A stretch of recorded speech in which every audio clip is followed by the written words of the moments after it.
Hello YouTube, how are you? Mike Fred Bass coming at you. Not everybody always wants to see my pretty face, so I'm going to do something a little different here. I'm up here, obviously, and you're looking at the front of one of my basses and my hands. What I'm talking about today is geared a little bit more towards beginners than it is for anybody else. This is going to be talking about the two-finger technique. I'm not going to talk about any slapping stuff. I'm not going to discuss any three fingers and anything crazy like that. This is a very basic, almost your first or second maybe lesson as you take bass lessons. There's tons of videos out there showing all these advanced techniques, and one thing that I have not seen a lot of was videos showing some very basic beginning techniques. So I'm going to do a couple videos of showing some very basic beginning techniques. And the first thing I like to get people going on when they come take lessons or do whatever else is just a basic two-finger technique for a beginner. What we're going to focus on, a couple of concepts here, are consistency. We're also going to focus on just dexterity between the two fingers. Also, as a byproduct of doing this, it's also going to work on some string muting, so you don't have a lot of just open ringing note strings, whatever. And we'll get into all that. First thing we're going to do though is kind of talk a little bit about some physical portions of it. We want to keep kind of a relaxed hand position, almost as if your hand was just kind of hanging across the strings, just very relaxed. Even if you're joking around, you talk like this with your hand. That's kind of the same position what we're talking about. So when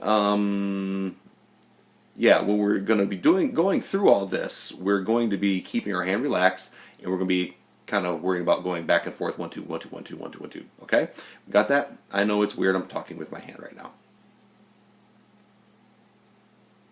Okay. Anyway, here's what we're gonna do. I'm not going to really play any notes. I'm not going to play anything that makes much musical sense. I'm just going to play some thuds, if you will, and some open strings or whatever. What we're going for again is we're going to pick a good place to rest your thumb.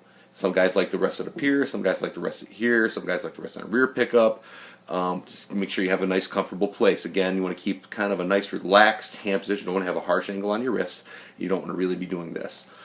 One thing you don't want to do, and as you look down the string here, and guys do it. It's relatively acceptable, but it's something that you'll develop over time if you go for it. But you do not, in my opinion, want to pluck, if I can get up closer here, away from the body of the bass.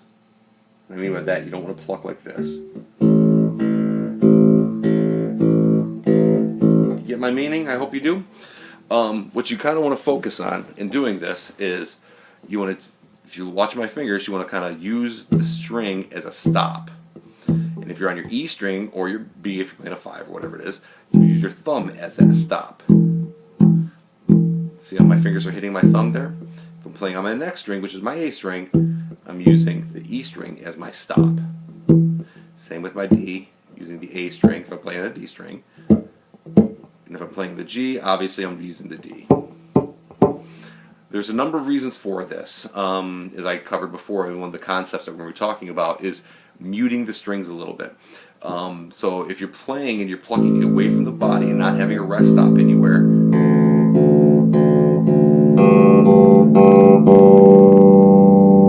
hear the mess I'm talking about?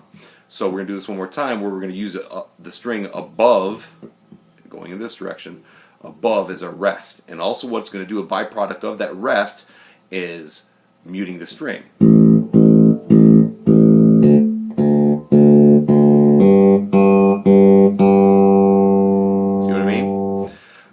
Also, what this does, it helps what I call economy of motion.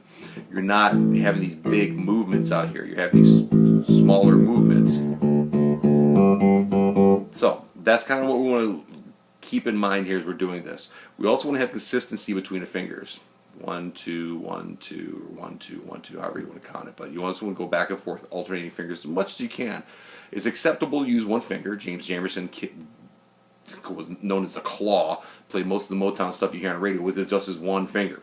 So it is okay to use 1, 2, or 3, or whatever you want to use. You can even play like this, which I've been known to do sometimes. But what we're talking about right now is for beginner level alternating the fingers. So that's what we want to go for. You want to worry about consistency? Like 1, 2, 3, 4, 1, 2, 3, 4, 1, 2, 3, 4.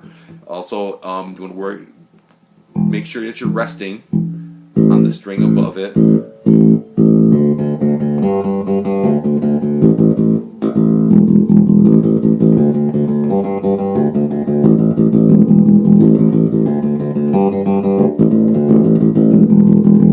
So until you can build.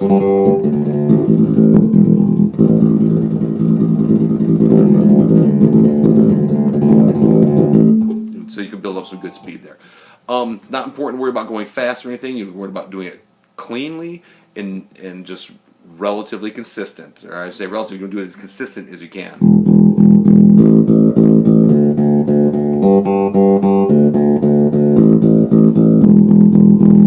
Okay, hope this helps. Again, this is very basic beginner level stuff, so I'm not trying to show you that kind of stuff or anything else like that at all. We're just talking basic level stuff. I hope this helps you a little bit. Any comments or suggestions, leave them down below here or whatever. Look me up here, do your little search or whatever on YouTube for Mike Fred Bass.